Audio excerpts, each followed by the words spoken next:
I'm Garret. I run the unsuccessful toy shop Bootleg Bonanza right now. But no, it's a growing store, both studio, gallery.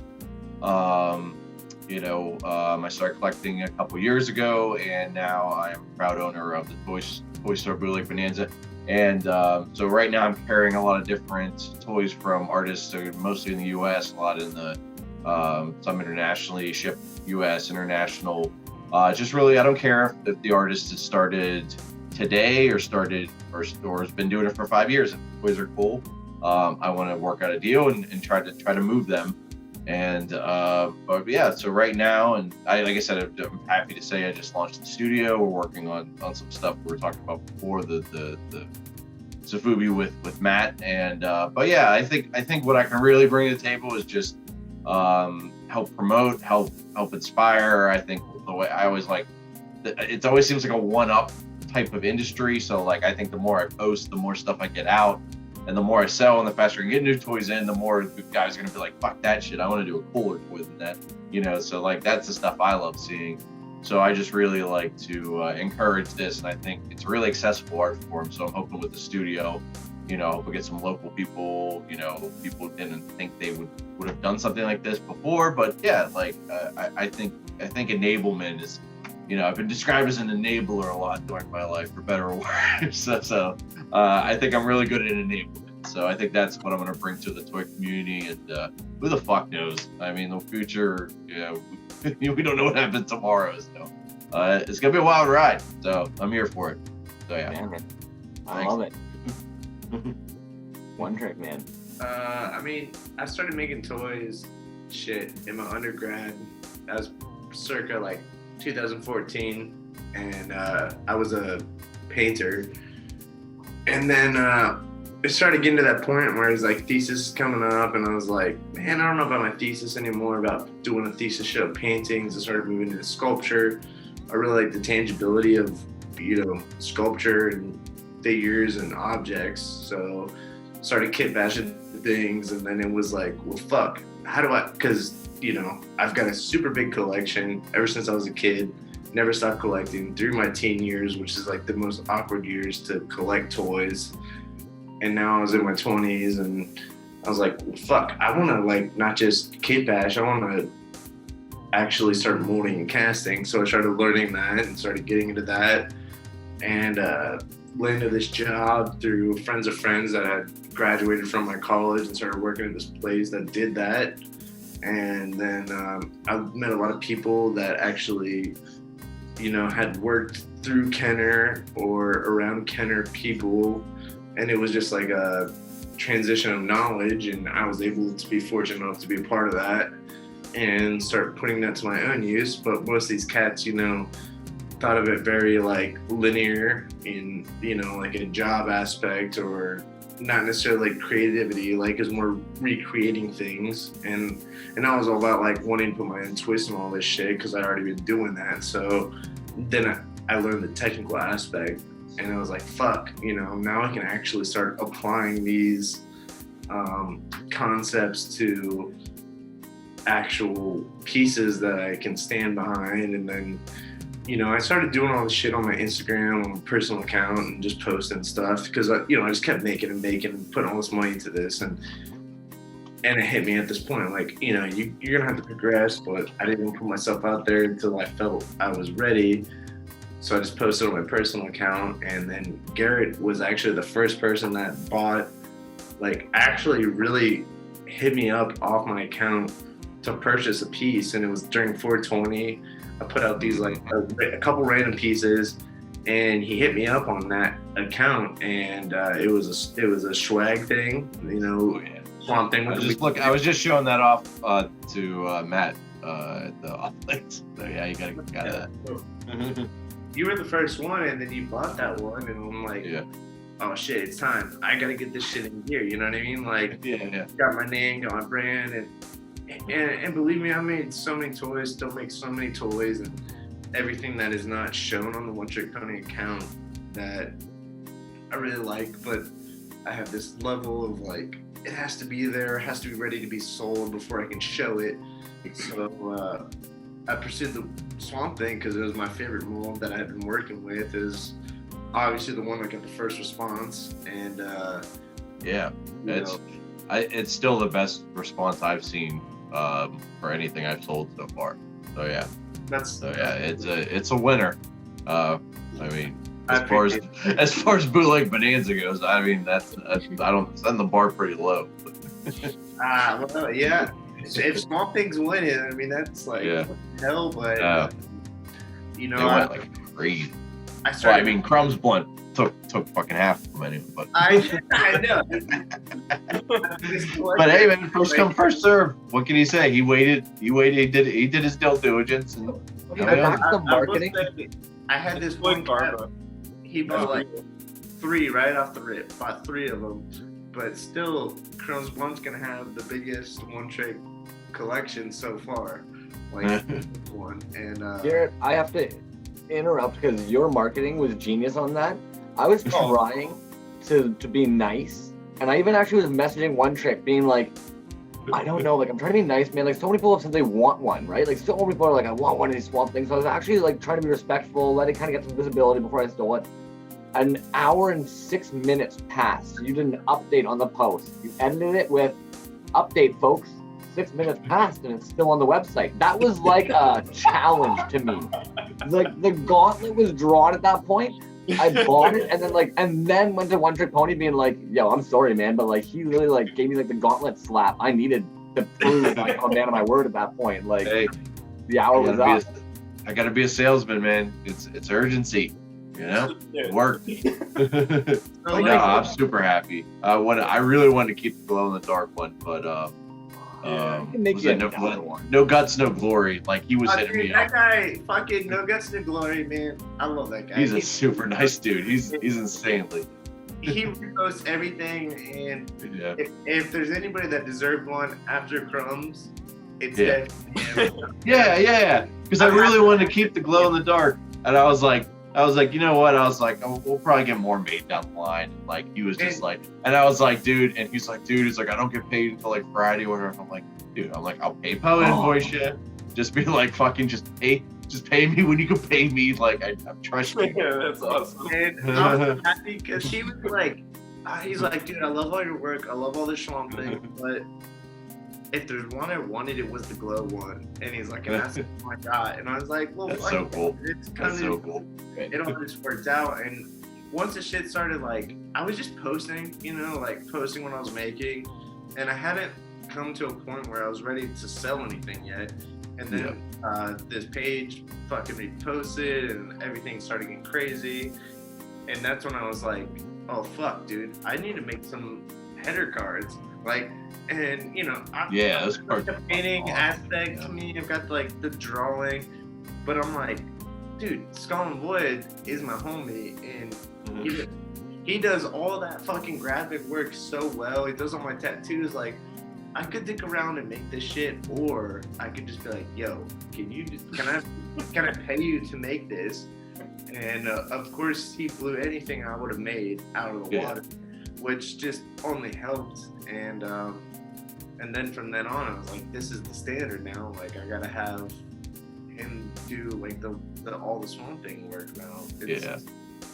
We need more Swamp Things. We need them now, man. That's all I gotta say. Yeah. The world needs more Swamp Things. There's no doubt about that. I only have one. I stole my swag thing. I'll sit because that's what I was thinking. I was like, I got swag thing, so I'm like, I'm willing to let the glow in the dark guy go. As long as I got my swag. A little bit later.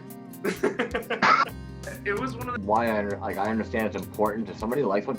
Like when you just said at first when you said when No Guts No Glory had wanted one, my first thought was like that motherfucker should have messaged me. In a heartbeat, I would have left it the fuck alone and let it go on hold. But then when you said that it was the glow in the dark when he wanted, I was almost like, yeah, universe had a way of working out. You don't want one of the ones I got anyways. Fuck yeah. I was just like, you know what? I was like, hey, I think I'm just gonna keep the glow in the dark and the color change it. Then I'm just like, you know what? I need to make some money. I was like, I guess I gotta let him go. dude, but it's fun because like you just never know. That's what I like about my Instagram. I'm like, fuck it. Just like tomorrow I could have a new toy and no one knows about it. Like I'll just fucking throw it out there for all you guys know. Be there. you hit me up and you're like, hey, would you want to do some exclusives? And I was like, fuck yeah, I would love to. And so I started making a whole bunch of different ones, and because you had bought that first one from me off my old like my personal account, I was like, I gotta give this guy some, like, I gotta give him an extra one, just like I got to, because you know, like he's just been supporting me since day one, basically, in my mind. And so like I was like, I can throw in an extra one, and then the fact that I was like, dude, do whatever the fuck you want with this. Like, this is yours, because in my mind it was the one I had originally sent you wasn't good enough anymore. You know, I'm like, oh, it was cool, but it wasn't what I make now. So I don't know. It's cool to see them like circulate and share that love now. Yeah, they're popular. Even just the social aspect. That's what I love about the still. Just posting a picture, you get noticed, you know, and respected and everything like that. You don't have to own the toy to respect it, you know. It's really cool. And then Skull and Void, like, I get you were tattooing. I do understand why your homie down the street would have come to you for the graphic. But how is it that now you're doing the graphic for those, you're doing the tattooing, and you have your own figure? Like, you know, I've been doing graphic design and tattooing for a while. I've been doing graphic design since I was a little guy, and then I started tattooing when I got out of high school or whatever. I got an apprenticeship and did that all well and fine. Now I'm lucky enough to tattoo for a living. But you know, when you get off work, you go hang out with your friends, and I've always been a toy collector. I think a lot of tattooers are. We're all a bunch of nerds. We all like movies and video games and music and whatever just as much as the next guy. So, you know, we collect stuff and nerd out over shit. And I got into, like, I started getting into like the idea of sculpting toys, and had a couple friends that were in the tattoo community, like I was saying about Mark earlier, that were into like the Japanese toys and things like that. So I started getting into like sculpting stuff again, and I would go over to Max's house here, 1.Trick's house, and I would bring my stupid little sculptures over to Max's, and I'd be like, help me figure out how to mold this so I can cast little resin figures, because there's no way I'm gonna be able to make a Japanese mold. As we were talking before, they're really expensive to make because they make them out of steel. So I was like, let me just get into this resin thing. This seems cool. Because Max was so into it, and he was into it for years before that, and I always saw his stuff, and I was like, well, that's something tangible, you know, like I could figure that out here in America and have fun with it and make some stuff. So then he started, you know, slowly teaching me some things and kind of feeding me the knowledge and feeding me the tools and kind of showing me how to use the tools and how to you know, get a pressure, like a tank pressure pot, and or turn it, how to take a paint tank and turn it into a pressure pot and how to use that and all those little things. And I just kind of, over the years of doing that with Max, like a couple years, I started kit bashing again and like really got into it. And like I mess around on ZBrush a little bit, I mess around with Sculpey a little bit, but like taking a figure like a Star Wars figure and then another figure and then another figure and then cutting it up to pieces like Sid from Toy Story and whittling it down to nothing and bringing it back up into some kind of assassin from the desert, you know, and then writing a story for it, you know. Yeah. That whole thing was like really, really exciting to me and really important to like at least try to participate in if I could. Because, you know, I'm not making Star Wars movies, I'm not doing character design on The Mandalorian, so I would hope that at least I could try to kit bash something, and I figured it out a little bit, and I'm trying to get better and better every time I mess with it. I'm very secretive because I like to focus on the art of it. I like to focus on what's exciting about it to me instead of Instagram likes or whatever. Like, the culture is extremely exciting to me, and I love making friends. I love doing these video chats. Like, this is the first time I've ever done this, and I love this. But I love coming home and focusing on that. and letting that magic happen. And then, you know, I'm very lucky to have a buddy that lives right down the street that can tell me like how to use this and how to make a mold and what silicones to use and what to spray in it and, you know, blah, blah, blah, blah, blah, blah, blah. And then from there, I just try to, I don't know, figure it out as best as I can, you know, and then you have a figure and you put it out and you hope that people like it, and then some cool folks like it, and you sell it to them, and then you wait till you can do it again. And that's what I'm doing. I love it, man. That's truly what Skull and Void is, you know? And I hope that it just becomes more of that over the years. I hope that, you know, I've been working with a couple guys that do 3D sculpting. They're a little more advanced because I'm learning that right now. I'm not anywhere near some of these fellas that are out there, like, you know, Pendragon, for example. The boy can just get on ZBrush and whip it up and make a character like right from his head, and it's amazing, and I admire the homie for that. But yeah, I've got some friends in Cincinnati that Max knows too, and they're really talented like that, and we're kind of working on character development, and that's what I want Skull and Void to be, is just really cool characters that you can get into and hopefully purchase a figure and put it in your collection and enjoy it and mess with it like all the other figures that we buy and enjoy and mess with, I guess, you know? That's it. It's just the fun of it, you know? What it all comes down to, right, is wanting a toy you can mess with.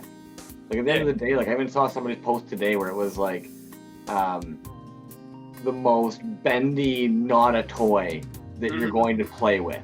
And I was just like, yes. And like almost every one of his posts had that like little slogan at the top, and it's like, you can't avoid it. Yeah, Like, no.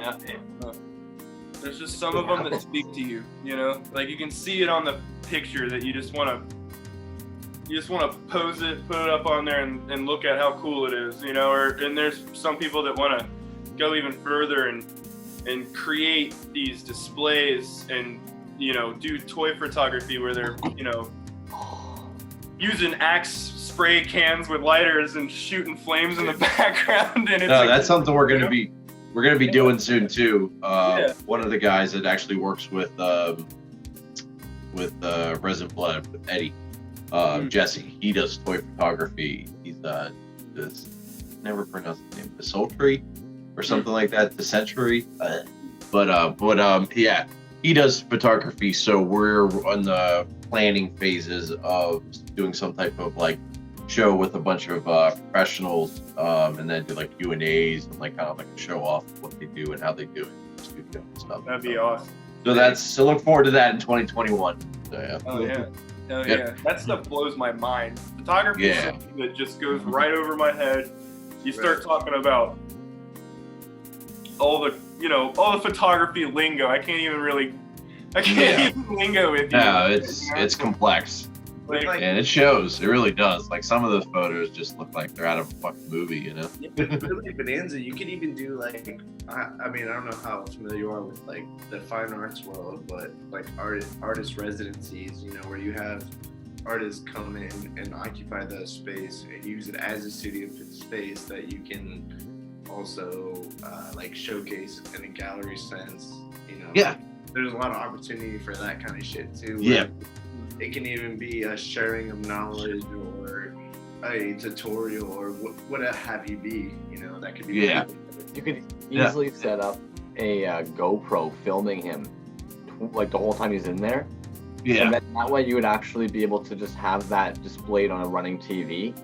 Yeah. And the more artists you have come in, you just have a TV playing in the shop all the time that shows these guys sitting there. Depending on when you're in, you might catch a half hour. Yeah, I already thought of that. I mean, not that I'm videotaping them, but I do have a window in there, so you can go and you can watch them in the little hamster cage if you want. So. That's dope, man. That's sweet, man. Like, yeah, I tried to think of as much as I could within my budget, but dude, the studio is awesome. Like, seeing Matt work in there was just, it's already blown my mind. Like, just watching it, just be like, holy shit, I'm helping that, you know. It's really fucking cool. And it's crazy because it's like all those like little things, even as like a toy maker, bootlegger, whatever you want to call it, that I learned from even these old cats that came to Kenner, or I watch a YouTube video of like Rainbow Yawn or someone, and I'm like, Yeah. it's that one fucking thing where you're like, no shit, that's how you do, like, Yeah. you know, you like, there's this big like hurdle, and then you see it, and you're like, you feel like such a dumbass. You're like, of course that's how they fucking do it. Like, like. That's how I felt about pressure pots. When you first showed me pressure pots, and I know like people that watch this video, like, are gonna know, like people that everybody knows about this, but some of the people that are a little newer like me are gonna laugh at this because, like, you think like there's some magical way to get a clean cast, and then you see this tank that's just been modded to death. You know, it's just something out of Mad Max. It looks like a bomb out of Mad Max. You know? like a DIY pressure pot? Yeah. What's that? Are you rocking a DIY pressure pot? Oh, Like a do-it-yourself?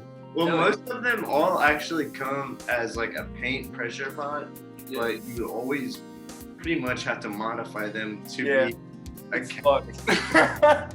It's Like- so fucking dangerous. Like you I can't just I have two cats. I have a girlfriend that I live with. Like, They go like blow casting up like a pressure meth pot, you have to fucking make lab. it. oh, I can just. And it's a little sketchy because you're like, if I don't fucking make this like sound, this thing could potentially blow a gasket Yeah. in my basement that will shoot off like a fucking rock. Like, Hopefully, you're not in the trajectory of that. So, hopefully it's not gonna go through like all the floors and like hit my roommates or some shit. Yeah, but two you know, times. when you I was- fucking skate and you go up to a stair set and you look down it, and you're like, yeah, I could fucking fall over and break my neck or whatever. You're like, fuck that. No, I'm just gonna kickflip this motherfucker. And then you try to kickflip the motherfucker. Then next thing you know, you're fucking yourself up. That's just how life works, man. You just gotta go. Yeah, it's a sad thing when we come to terms with our realities. Oh, man. Fun times. But they're I there. gotta hop off, guys. So All right, this man. is awesome. Yeah. It was a lot of fun, Hey, dude. man. Absolutely. Yeah. Nice to meet you, Garret. Yeah, it's very nice to meet you guys, and yeah, we'll definitely be talking more. Again, I got nowhere to go but up. I guess the way I look at it. Thanks Oh, for yeah. having me, Garret, man. I appreciate it, dude. Yeah, no, I appreciate you guys' support. I appreciate everything you're doing, and helping me out. Getting me the toys in a timely fashion, and but yeah, dude, it's a roller coaster ride. That's for goddamn sure. But yeah, it's gonna be fucking awesome. But yeah, like I said, I'm really excited to see where this Sofubi stuff goes. Like that stuff, it's actually happening, right? Like, Yeah. I thought I was just gonna be selling toys, but now I'm actually helping produce Sofubis. Yeah. Amazing. Has Tiddy Bean Toys reached out to you at all, Garret? Yes, I'm working with them on. I think I bought a couple of their toys to just Is test it out. Tiddy Bean? Yeah, Tiddy Bean. I thought it was Tiddy. We're trying to figure Their it out stuff's- if it's Tiddy Yeah. Bean or Yeah. Tiddy Bean. I think it's Tiddy Bean. It's I Tiddy like Bean. Tiddy Bean. I think it's Tiddy Bean. I like Tiddy Bean too, but I would hate to be like, what up, Tiddy Bean? And then it's like, no, man, it's Tiddy Bean. Be like, well, then he should have made an easier fucking brand, dude. I come Well, from no, marketing. straight You up, don't do. dude's super that's- nice. He's super cool. He's super supportive. It's like I want to know what's up. I want to know Tiddy Bean or Tiddy Bean. Who are you? So we should get on one of these Zoom calls and clarify. All right, guys, let's do this Yeah, again. man. It was I'll so catch you good. guys later. All right, All right. Garret. Yeah. See you, man. So And it's here we are, pretty just bizarre. chilling on fucking Zoom with But like that could be the beauty of it, is that like this shit might not happen unless it were for this unfortunate situation that we're all in. Well, it's tight. Yeah, that's the positive. That's the positive outlook on it for sure, and that's definitely the tightest way to think about it. There's definitely It's been- the only way we can think about it. Yeah. There's a crazy amount of But- people that started creating or started bootlegging or start getting really out there during COVID. Like that's what's kind of weird, right? The amount of toy makers you talk to and the amount of creatives you talk to, that they've always been creating in some sense. But all of a sudden, COVID hit, and it was kind of like why the fuck am I not doing this? Exactly. Yeah, and you know what? Actually, I kind of wish I would have talked about that more earlier when Garret was on, because that's true. Like I didn't talk about that at all. Like I seriously had time to mold and cast all those figures, because straight up, like, to a lot of people that have been doing this for a long time, like, molding and casting 20 figures isn't that big of a deal. But Doom Tracker has like 9 pieces, and they're all individually molded. I don't gang mold them. So like, I had to individually do that, you know, like 20 times 9, and it was a lot of work, and I wouldn't have had time to do that had that not been a thing. Like, I swear to God, every day during the quarantine, where like we were off work for 2 months or whatever at the tattoo shop, I was downstairs in the basement. Like, if I wasn't out in the garden or like going on a walk with my lady or whatever, like I was trying to fucking make toys. And that was like truly, I mean, Max knows, like that was like an antidepressant at the time. Yeah. Because that's all we really had, because we were so confused about everything. I mean, we're still confused. It's not like we have great leadership right now to lead us in any positive light, but like, you know, like we had that. we were able to make action figures. Yeah, it was kind of like if we can't see each other, it's like, so where's Doom Tracker at? You know, Yeah. what's the status on them? How many you have made? Send me some pictures. Kind of like that was kind of the synopsis of the whole thing. You know, it's like, Yeah. So where are you at to release? Yada yada. Yeah. I mean, we figured out everything over the phone or in person when we got comfortable, and like we learned that we were okay. Like, he got tested once randomly for, I don't even know why he got tested, but you got tested. I think, why did you guys get tested? The whole house got tested at your Yeah, place. everyone got tested. It was just cause Brad or whatever was it? I don't know. Yeah, like they would get shut down, so then we'd all go get tested. Anytime anyone got shut down, people would go get tested. Yeah, I lived with like my best homie. We were kind of like skep about even hanging out for a while, and then once the results came back and it was negative and everything was cool, I had been quarantined for a month, so it wasn't like I had COVID or anything. So we would like be chilling like in my backyard in lawn chairs, like across the fucking yard. Like, Oh my god. So I mean, smart, but also like, yeah, we were being, compared to some folks around here, we were being really extreme. Like, yeah. and we can't hang out now because, like we were saying earlier, like all that bullshit with his. I guess it's not bullshit, but the person at his work that got COVID, you know, that sucks. So once Max gets his results back again, I guess I'll be able to see you again. It's just weird. I was saying to him before you got back on, it's just weird that this is where we're at. Like what up, dude? Like, hey, like, what's up? That like you're like right across the street and we're over here on the fucking video chat. Like, hey, yo, what's up? When originally we'd have been doing the shit in your basement together. We couldn't get Crumbs Blunt over here if we fucking wanted to, right? I'd fucking pay to get Crumbs Blunt over here. I'd fucking front some travel fees and some. We're gonna have to fucking get an airplane and get him over the border somehow. If there was some conventions, Have to figure this out, or we're gonna have to go to Canada, which that'd be cool too. I mean, it just depends on. I've never been out of the country. How you want to party? You know, you want to, you know, like, Grimes is from Canada. That's cool, I think. Isn't Grimes from Canada? No No? clue, man. I'm sorry, man. I don't know. I don't know, but Alexis on Fire is so. I like Grimes. I'm a fan. I'm not familiar. She's Right.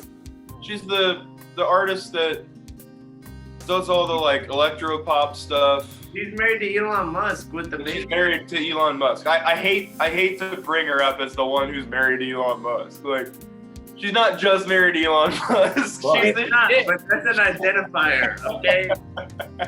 It helps. it definitely is not a bad thing to be married to Elon Musk. Like, probably not a bad thing. Beyond all his weird conspiracy shit, he's actually a pretty cool dude, it seems. I mean, he makes cool shit happen. I mean, we're talking about action figures. That motherfucker makes rockets. It is a Can't little. talk too much shit here. It is a little suspicious to me that he believes in John Lilly's conspiracy that one day technology will rule us all, and yet is currently trying to develop technology that will go into our frontal cortex. And so I'm a little confused by that you know element. what?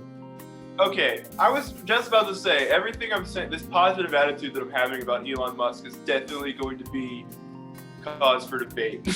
Like, dude's kind of weird, right? Like, he also tried to like debunk COVID-19 by like getting multiple tests and then saying that some of them were fake or some of them were false and some of them were positive, and it's like, you know, like, you can't expect this test that came out in a haste because of an emergency to be the most reliable test. I wish it was. I think we all wish it was. Yeah. But for the way it comes down in brass tacks, like, it was developed in a haste with this amount of trust from these people with this amount of money, and like, they had to do something. So how are you gonna sit around and debunk it and act like something that's really fucked up, that's killing people, is not real? Yeah. Like, why are you investing your image and your brand in debunking something that is seriously fucked up for our whole world? Like, I mean, I'm so sick of listening to people talk about how it's a fucking conspiracy of like how far they can control us, you know, and blah blah blah. It's like, if they wanted to control you, they would just continue doing what they're doing. Like, they don't need to put a fucking mask on you, bro. That doesn't help their fucking. It doesn't help their methods if that's what they're doing, because they can't see you better on cameras. You know? Right. Okay, I don't mind, man. It's stupid. If anything, like, probably the one thing that you were saying at the beginning with the whole quarantine and making toys that I'm finding interesting during COVID, it's like, yeah, like, oddly enough, COVID has kind of pushed a lot of people to be like, well, fuck, I'm not gonna sit around and mope, so I guess I'm gonna fucking make something finally. Pursue the shit. And doing it is like, Hella Radical says it all the time, like, the difference between people who are successful and those who aren't are the ones who just do it. 9 times out of 10, there'll be someone sitting there going, oh, I could do that. Yeah, well, when? Like you said, you tattoo all day, you're trying to take care of the fam jam, and then you're supposed to just go out and work on toys for 20 hours and not sleep? No. Well, there's time. There's time. There's definitely time. You know? It just happens, right? Yeah. I mean, you don't, on days off and shit, you work on it, you know? Like, days off. You know? Like, I got 2 days off a week at the shop, so I work on toys on those days, for sure. Are you ever afraid of getting stuck into the void if you start? Like, are you ever afraid, like, oh, if I start right now, like, it's not going to be an hour or 2 hours. Like, I need to have, like, the day, because I'm going to get into some shit. That's every time, man. That's every time, for sure. Like, I got to a point, like, when I got back at work because the quarantine was over, or whatever, stay-at-home ordinance was over, I was so addicted to making toys that, like, for the first 2 weeks of tattooing back, or being back at the shop tattooing, I was waking up, because I wake up pretty early. I was waking up extra early and working on, like, I would pump some resin into a mold before I would go to the shop. And I put it in the pressure pot. And I don't recommend doing this. Just trying to hustle as much time as I could in on it. And I eventually just, like, stopped doing that, because, like you said, you eventually want, like, a good 5 hours to really sit there and enjoy yourself and, like, you know, pigment some resin and get your color match going perfectly and hang out and listen to some music and push a few molds and wait and maybe have, you know, Max over, or maybe I go over there and do it there. And, you know, maybe at the end of the night you both have, like, 3 figures to put together the next day, you know, and that's what you want. That's what you want. And I wish I had more of that time, but it's also like, if I was doing that all the time, I'd wish I had more time tattooing. So I guess it's what you gotta do, balance it out as best as you can, and make no excuses and no surrenders, and hustle it. I don't know. I have times where I do nothing but like look at eBay and sit around and watch Game of Thrones and get, you know, like lately I've been super lazy. I won't lie to you. Like I've been obsessing over like Acid Rain action figures on eBay. Like, I don't know if you guys know about that shit, but Acid Rain, oh my god, it's not bootleg toys, but goddamn, they're cool action figures.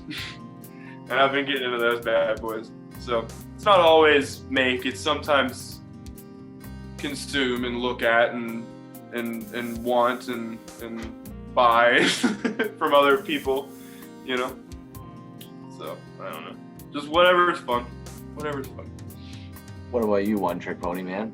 Would you say that you're kind of the same boat? You can't go in there for like an hour. You need 5 hours or so? Honestly, it's like, it's all or nothing for me. It's like something where I devote, like I come home from work and just go straight to the basement, and then I'm working there. And next thing I know, you know, it's 2 a.m, and I'm like, fuck, I got to be up at 6 a.m, so I got to wrap this shit up. But I still got shit in the pressure pot, so I got to wait for it, you know. And I'm like, well, I got 30 more minutes.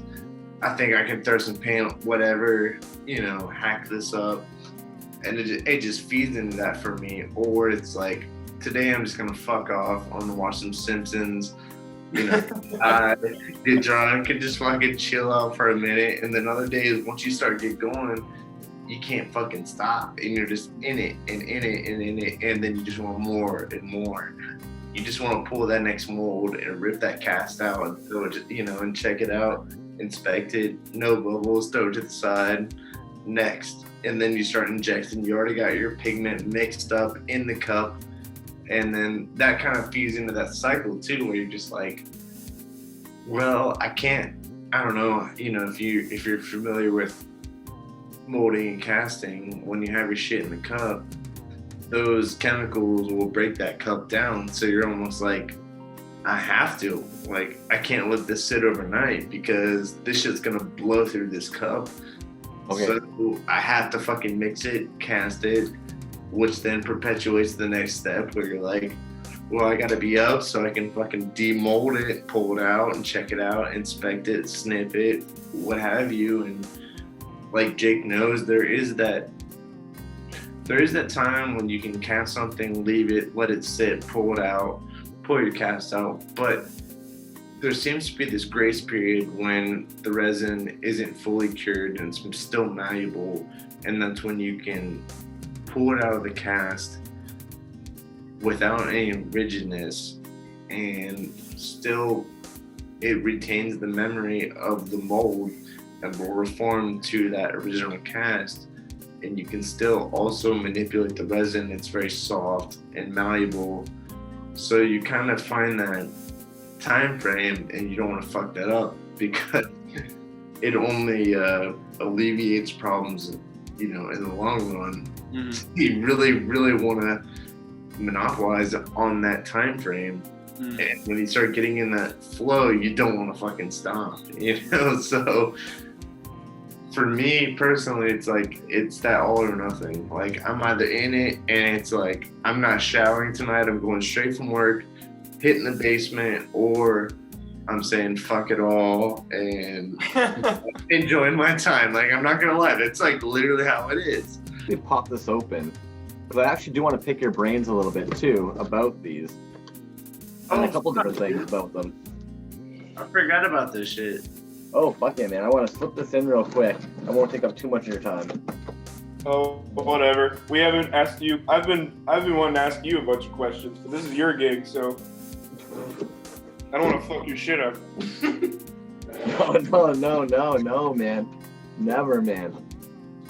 But, because I feel like you'll both actually have a little bit of input on parts of this. Because, oh, man. If anything, even doing this little, I wish Garret was still here. Doing a little, Me too. What happened? kaiju guy. But That's yo, it. like Spelling Void, man, I'm gonna ask, with the headers, is that like completely from scratch, man? Oh, hell no. Hell no. I wish I was that cool.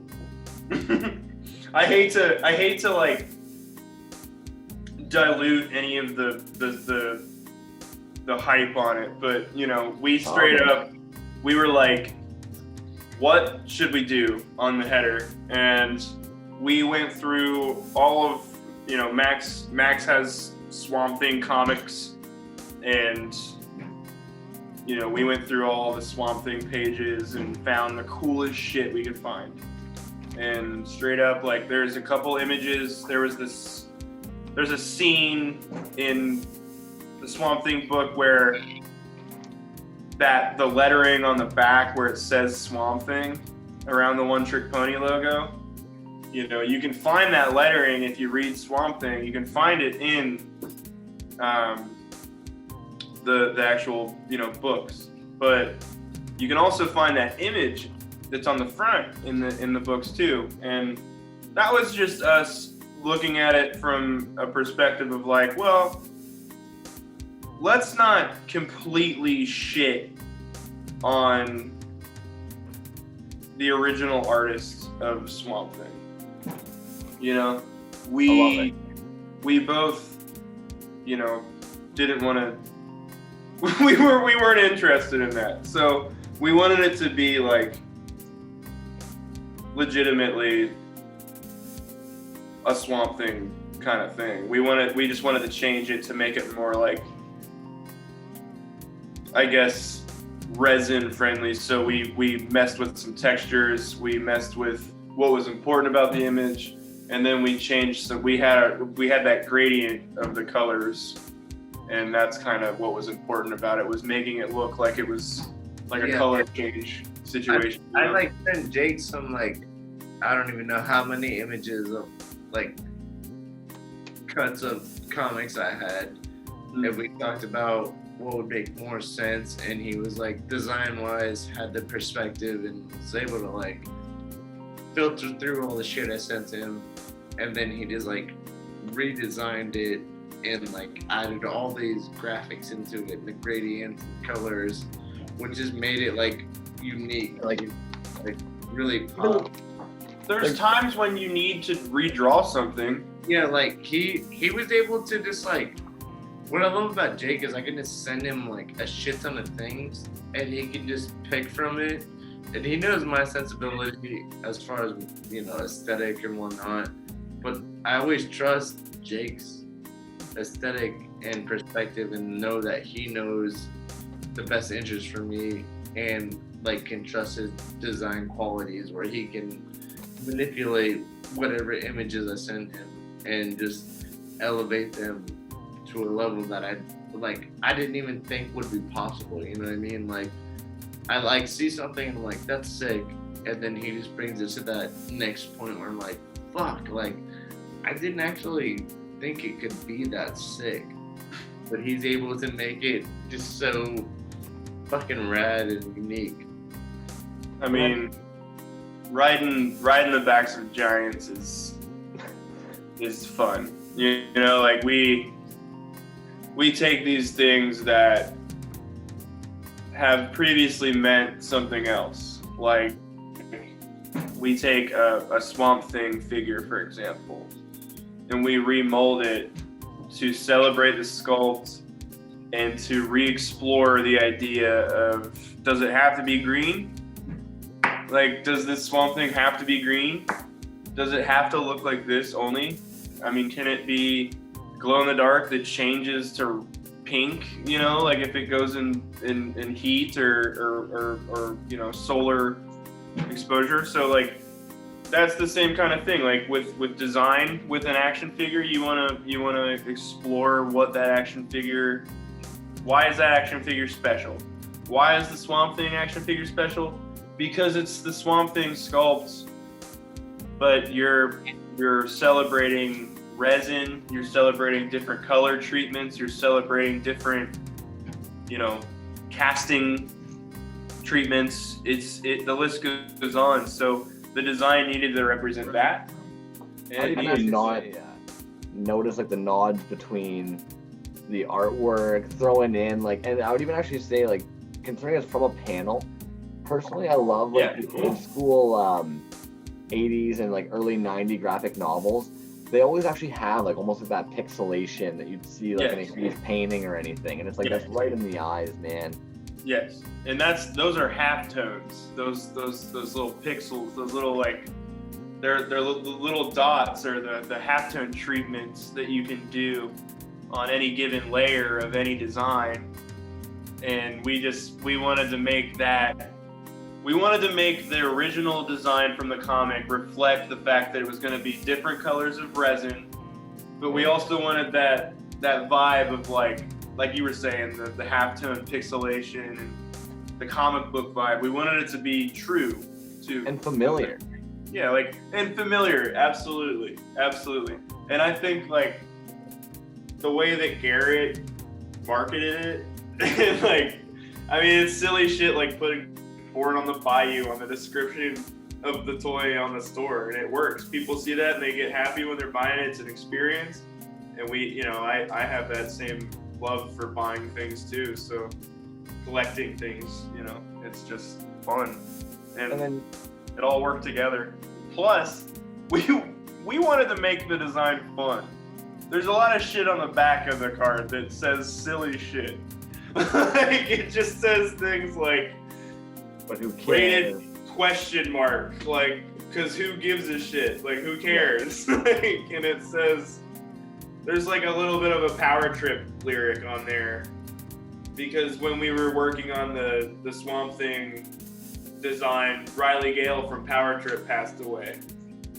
And that was sad because we love Power Trip, and we put a little Power Trip nod in there. We changed it a little bit. But that's the beauty of the bootleg scene, is that we change things, we move things around, we get creative with shit, we get wacky with shit. So it's just everything. That figure is a. It'll be weird to look at it when I'm older and like see it in the package. It'll be like, man, that was made in a weird time. Definitely. Now, do you paint this guy and then coat him, man? Or is this in the resin? So the sparkles, which might be hard to see, where it was a black cast that was semi-transparent with like these holographic flakes in it, and then I had that form. And knowing the material, I know that when I hit it with a clear coat, it's gonna make all those features really pop and be exaggerated. So with that in mind, I started trying to paint it in ways that I thought might help accentuate that feature. So it was kind of like, so what's gonna help that? And that's when I was looking at a lot of like nebula photos at the time, and recording those color palettes, and that was one of those pieces where I casted it, had something in mind. It didn't quite come out to how I wanted it to, so it gave you more reign to fuck with it, essentially, So like, I don't know. It's one of those things, like when you're a creative, I can't help but get attached to things, and it's almost like trembling when you're doing something correctly or exactly how you want it to come out, because it's almost too perfect in the sense that you're like, where do I fuck this up, right? But when you are almost unsatisfied with it, you don't have that tie, and you can really be more experimental and just push those things, and not like be super like worried about what happens, because you're like, fuck it. But then the deeper you get into it, and you're actually starting to like your results, you have to like kind of reflect and really, bring that shit back down, and reevaluate what you're doing, which was what happened with that piece. And so I had to really start getting more selective. I hit it with some clear coats and was pretty much finished with it, but then after evaluating it, I had to take it back into the paint session and repaint it, re-clear coat it, and just kind of like really hit those points that I think that needed to be addressed because I wasn't satisfied. It was there, but it wasn't quite there. You know, I was like, re-hit it with that again, like touch those up, like just do that little bit will actually, you know, really send it to the next level that I wanted. So that was one of those pieces that I had sent to Garret, and I was kind of unsure about it at the time, and it was one that one day I looked at it, I loved it. The next day I looked at it and I was like, this looks like fucking shit. Like, how could I even think to send this to Garret? Like, this looks like garbage. And that then was the one I was referencing earlier when I was talking about how he's always down on himself about shit. It's like, one of the coolest ones you've ever made, dude. You know? And there it lies. it just, I was right. it makes you think, man. You're like, fuck, is that, I mean, and you have to think organically, but also have to have some sort of sense of plan. Oh, man. Check that one out. No one's ever seen this but me, I think. I think this is the fucking premiere, bro. That was probably like, realistically, like the third cast out of that mold. Oh, dude, it's beautiful. It sucks because I can't really see it that great, but like, it's, you know, it's seafoam green and like moss green. It's super sick. It's beautiful. It's perfect. Dang, those feet, man, and the hands. Everything about it is exactly spot on. I mean, it's fresh. You can't find a single mistake in this bad boy. You usually can't. It's disgusting. I've got a Pamro toy too. I don't know if you have any interest in me taking a peek into this box while we're doing this video. Oh, I would love for that, man. Please, man. Please, dude. See this? It's from old Pamro. He's a nice fella, and I haven't said anything about this on Instagram yet, so it's fresh. You know what I'm saying? Like, I've been wondering what I needed to post for it, and I haven't taken the right photo. But it's sick because this package, he threw all kinds of heaters in here. Like, he's got the green Mando, you know, pretty sick. It's got the red rocket guy in the back or whatever. I got a red rocket. Yeah. Sorry. But yeah, it came with like the rifle and the pistol and the whole thing. It's pretty sick. But then the coolest thing, like the thing that took me away when I opened this box, was this little baby Yoda. Yeah. You got one? Mine's the DIY. Oh, they're so sweet. Look at that. Look at that. Minty. Oh, baby. Yeah. Boom. The powers unite, and then the Baby Yoda explosion occurs. If anything, yours has the eyes, mine has the ears. Oh, what? That's Mine are fresh. pink ears. I like that. I like that. I'm happy that I have the black eyes, but I'm also jealous that you have the pink ears. I think it's kind of cool that we have different ones, though. Yeah, I think it makes it more special for sure. I mean, that's PamroToys for it. He knows how to make people smile, apparently.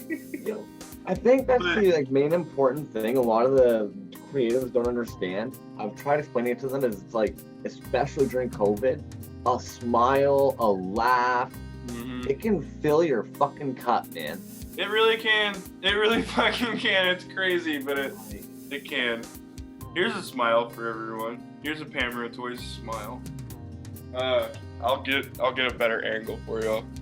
But he sent it in this little, like, in the box that has all the goodies in it. He's got this box. And then you open it up, and it's got this little black card in it that says, That's sexy, man. PamroToys. And it says, of course, you know, it's not a toy, it's a collectible. And then on the other side of that card, there's the the Max Rebo Cthulhu. Now y'all know what we're about to see. Dang. Getting really heated up in here. The temperature's rising. So yeah, the Max Rebo Cthulhu from Pamrotoys is exquisite, I think. It's such a cool idea because, I mean, Max Cthulhu sort of low-key looks like a... Max Rebo low-key looks like Cthulhu, naturally. I mean, if you slap the things that Pamro slapped on him. So it's got the hay type thing, and then the old guy comes out, and it's just sick. Wow. That came out really, really, really nice, actually, man. It doesn't photograph very well on the Instagram. That looks sharp, man. Oh, it's so sick. And don't be confused. Like, some people think the little toes are like air bubbles or whatever. No, those are just the way the toes are on the Max Rebo figure. They're just little toenails that Kenner guys sculpted in there. Crazy. But I cannot put my hand on these wings. I don't know where the wings come from. I don't know where he kit bashed that from. I don't know if it's possible Pamro just sculpted these bad boys. They have a texture on them that he added to the rest. Now you can see where they've layered over top of each other. Yeah, I it's think that's two wings that have been like cut and kit bashed. It's weird. It's actually just one piece, but they just kind of go. It just sets on the back like that underneath of his head, and it's cool. I mean, it's worth it. If you ever see this figure available on Instagram, pick it up. It's tight. Makes me happy. The color scheme that he did there with the green and black reminds me of some Typo Negative shit. The metal band. Just green and black, super spooky, and very cool. But I love it, man. If anything, like that's, like personally, this makes a difference for me is seeing it in somebody's hand. Seeing a figure in a human hand can make all the difference if you don't know what it is. Yeah. Like a 3.75, I know what a 3.75 is. A 5.0 KO figure, Motu, I know the size of that. Swamp Thing, I know the size of that.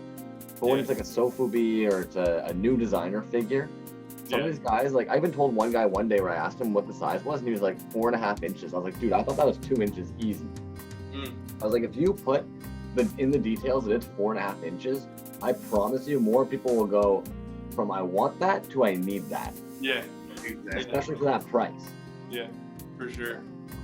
I'm really sorry, man. I've got to ask this. I think, Max, man, you tried to explain it to me with the nugs one time. I don't understand how you get things in your... It's crazy.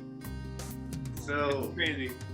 like, for that figure, the nug figures, I open the mold with my spreaders, and I try to visualize what imposing objects into that mold will translate to in the final cast. Is the resin already like still kind of like, is it like midpoint at this point, like mid-cure, and you just start ramming things in?